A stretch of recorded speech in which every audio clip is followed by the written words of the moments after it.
Bandeko ba bolingo en tout cas na tombeli bino boye malamu na ke Express TV oyo eza chaîne na bino oyo eyaka mpona kofunga bino na développement personnel na bino mpe kosunga bino na bien-être na bino ya tous les jours toyaka na recette ya malamu na idée ya plante médicinale oyo ezali vraiment malamu mpona vie na biso ya tous les jours. Lelo tokolobela na épice oyo na kombo ya clou de girofle eza malamu mi bokomona détail na koyela bino na koyela na avantage na désavantage oyo ezali na kati na épice wana na kombo ya clou de girofle. Sans plus tarder comme omesano na obana na kosalue bino sonde bozolanda ngai na bandeko balandi ngaka lelo en tout cas boye malamu nzamba pambola bino bo manquete na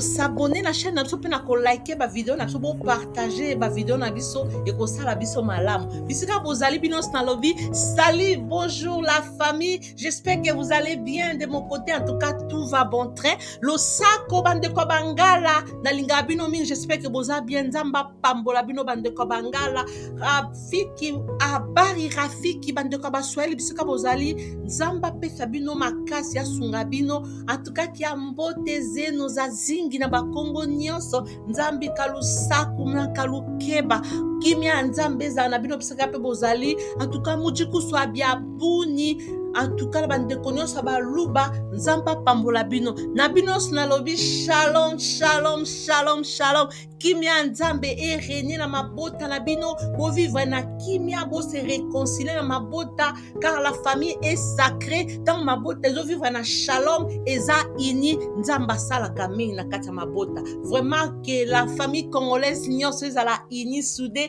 pombo kala biso pe ekende liboso na sepe susu lelo kolobea na tina na clou de girofle na anglais babenga ngo cloves ezali ba épice ya malamu tozanga ngo na ba cuisine mais toyeba emso ba détail ba utilité nango te mpona kobanda to bana na originaire ya fleur wana épice wana ya clou de girofle. Originairement parlant euti na Indonésie na île ya Moluques eza ba épice oyo bazali kosalela yango makasi na époque wana ya kala na vers 15e 16e siècle bazali kosalela yango ba commerce mpe bazali kosalela yango en échange na ba or vi ba propriété médicinale nango ezalaki tellement makasi basalelaki yango makasi mpe ezalaki rentable commerce mondial ezalaki komata à partir kaka ya épice oyo ya clou de girofle. Tango elongwe kuna na Indonésie ekitaki pe suti na Afrique na kati na bamboka lokola ba Tanzanie basalaki clou de girofle et puis na Indonésie pe na Indonésie d'ailleurs n'était pas ce outil et puis na mboko ya Madagascar je m'excuse kuna pe na Afrique ba clou de girofle pe ezalaki et puis kuna suka kuna na Asie kuna pe to mona ki susu na Inde kuna pe bazaki na ba clou de girofle ebele. Ba européen basalaki commerce ya clou de girofle makasi batamboko lokola ba portugais ba hollandais partout pendant la partie nyonso ya Europe en tout cas balingaki komonopoliser commerce wana mpo ezalaki rentable basalaki yango makasi na ndenge mpe malembe ekopanzana partout même na Congo lelo bato bayebi clou de girofle nga ntango azalaki na Congo nayebaki yango te mais sikoyo bakoma mpe kosalela yango mpo ekoma vraiment partout. Clou de girofle ils ont offert nombreux avantages pour la santé en raison de la teneur élevée en antioxydants et ça la vitamine ebele na kati et ça la minéraux pe ebele na kati nango.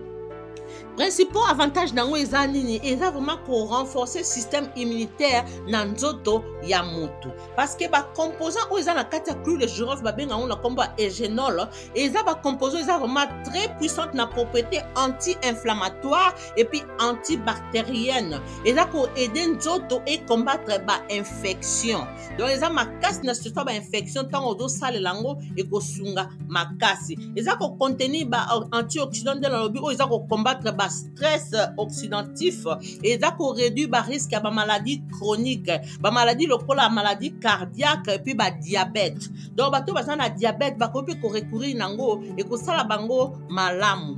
Clou de girofle wana eza ko améliorer même digestion ya mutu, eza ko stimuler pena production ya composant oyo edaka système na ya nzoto ya motu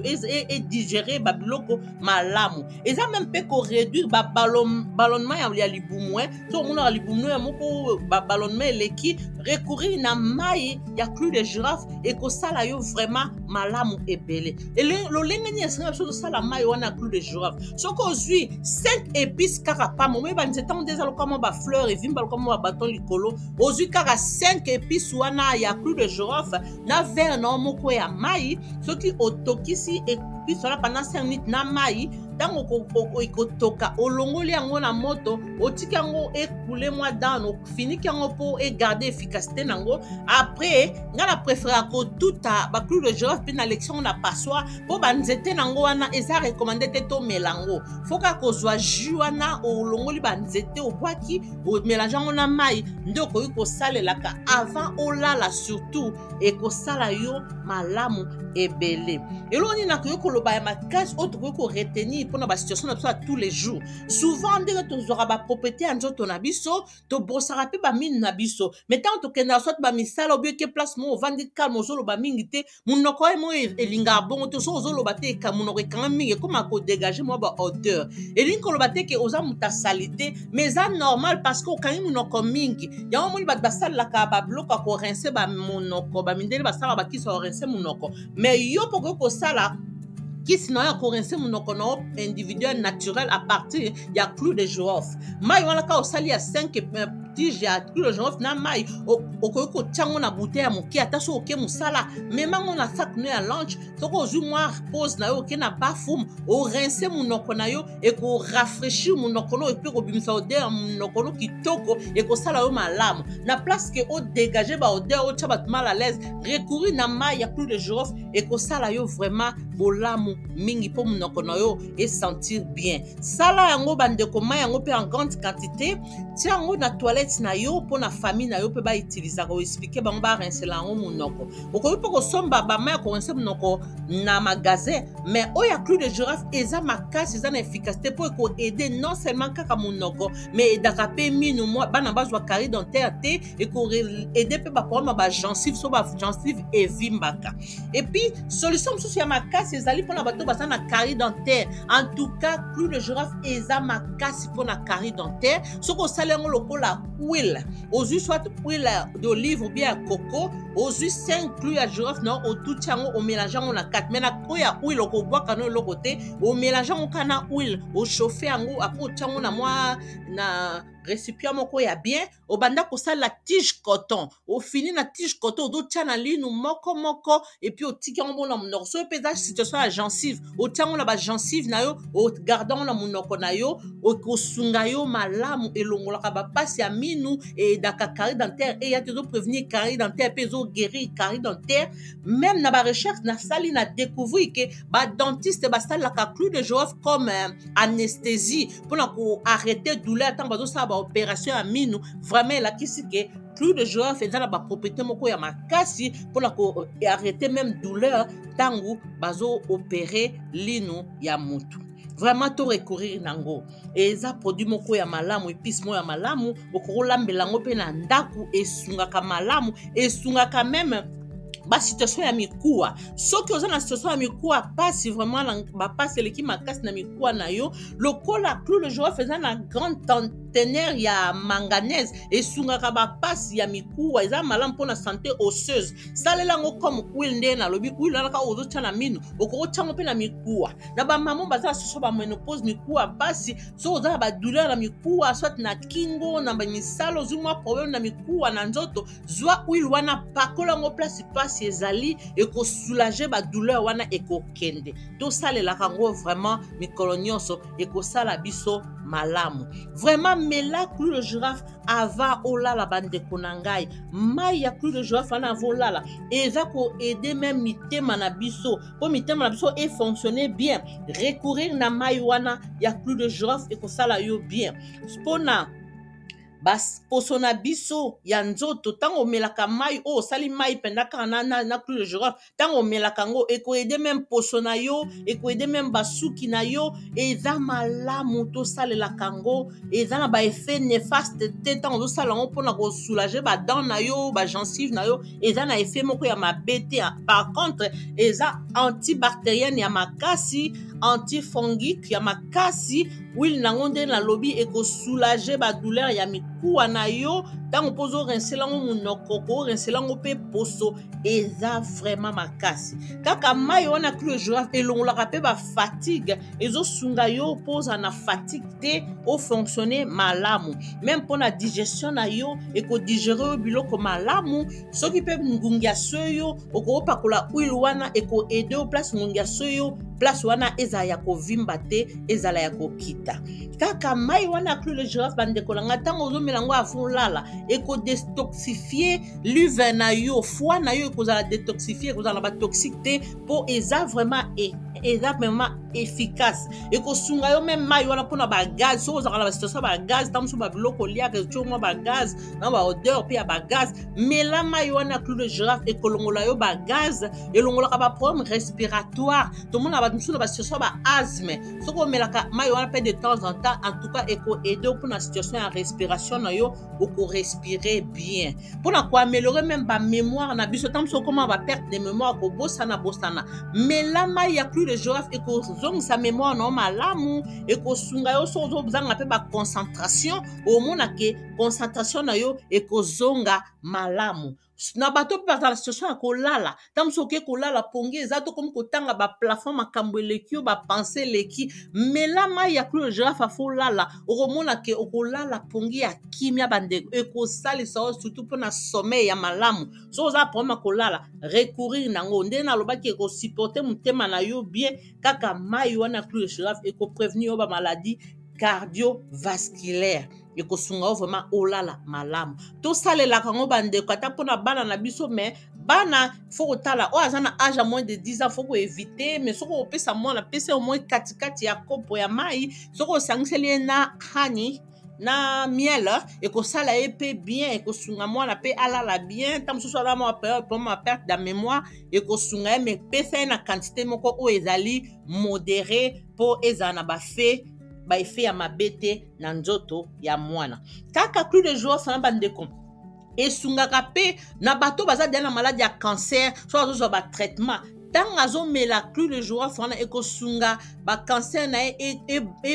ebota te ebanda kose rétrécir cancer ebota te me ekostope korétrécir na baoyo baza na situation ya cancer te eza vraiment koprévenir cancer mpe eya na nzoto ya motu donc korecourir na clou de girofle eza malamu ekosunga biso na makambo ebele esungaka meme makila ecircule malamu na nzoto ezosunga motu mpe oxygène na ye ezala malamu eza koameliore meme situation ya hypertension so osalelaka yango ezala bamultiple vertu eza malamu nde nalobaki ezokontrole meme sucre ya motu na bata diabete eza mpe malamu bongo sikoyo baconséquence nini ekomelaka motu ntango azomela clou de girofle d'une manière excessive en tout cas eloko nyonso soki oexagere consommation nango nde nalobaka ezaka toujours na baeffet ya mabe na nzoto ya motu ntango okonsome yango d'une manière excessive eza koentraîne baeffet secondaire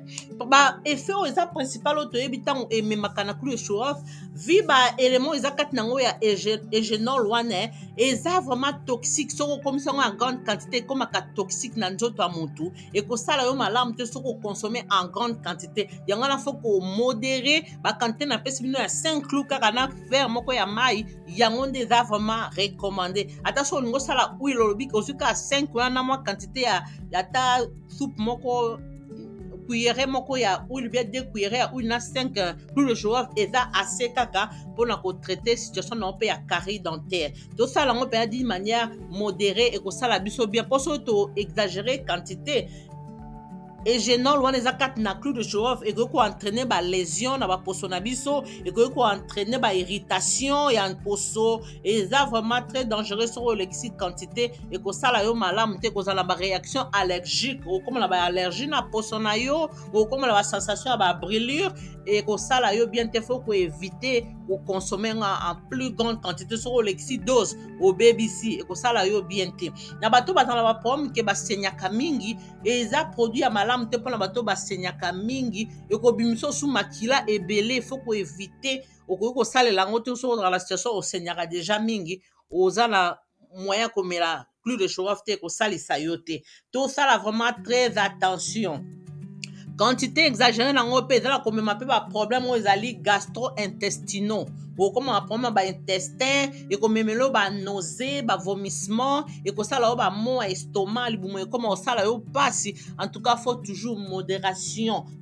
eza vraiment essentiel tant toza koutilize clou de show-off na vie na biso mpo eza déjà plante moko médicinale ya makasi vraiment bandeko na ngai bosalelaka yango bosalelaka surtout huile nango na bandeko baza na problème ya bamiscle ya pasi bamama baza na baménopause miku ezosala yo pasi ubi oza na parti moko ya nzoto evimbi sala huile na yo ya clou de show-off pakola yango na mikuwa na yo me bozangisaka te nde nalobaki mikuwa ça va de pair na marche soki otambolaka okimaka ekosunga yo mpe mikuwa no ya makasi badouleur mpe banda kolongwa yango na encourageaka la marche de tous les jours la marche quotidienne yango nde secret na ngai napesaka bino mikonsi na encourage bino soki natiaka bavideo ya marche quotidienne ezalaka mpona motive bino bandeko en force akomona nga kotambola bozwa mpe goût vraiment tosalaka yango tolemba te totambolaka makolo tofandaka mingi te ata ovandi na ndako olembi otala tv telema mpe salaka bamarche sur place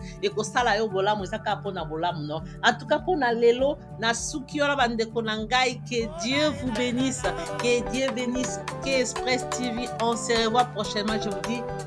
à bientôt au revoir.